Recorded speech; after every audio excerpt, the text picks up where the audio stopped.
అక్కడ వాతావరణం కొంపలంటుకునేలా ఉంటే ఇక్కడ నువ్వు టీవీ చూస్తూ తాపీగా కాఫీ ఎలా తాగుతున్నావను? అత్త ఇప్పుడేమైంది? అసలు నువ్వెంత ప్రశాంతంగా ఎలా అడుగుతున్నావో నాకు అర్థం కావట్లేదే. ఈ రోజు వాళ్ళ శోభనం గుర్తుందా? గుర్తుందిలే అత్త. గుర్తుందిలే అని ఇలా బెల్లం కొట్టిన రాయిలా కూర్చుంటావంటే? అయితే ఏం చేయమంటావు?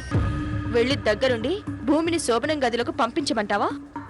అలా చేయి, అప్పుడు నీ జీవితం చంకరాకపోతుంది. చూడత్తా, అభి కోసం ఇంత దూరం ఆలోచించిన దాన్ని పరిస్థితిని అంత దూరం ఎలా రాణిస్తాను?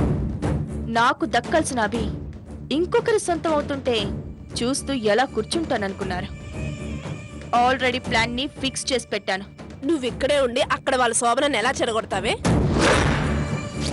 పిచ్చత్తా, ఇక్కడ స్విచ్ చేస్తే హాల్లో బల్బ్ వెలిగినట్టు అలాగే ఇక్కడ మందు పాత్ర పాతాను.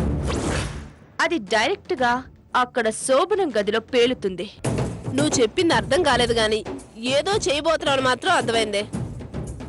నీ నమ్మకాన్ని చూస్తుంటే ఖచ్చితంగా వాళ్ళ శోభనాన్ని చెడగొడతావని నమ్మకం కుదురుతుందే.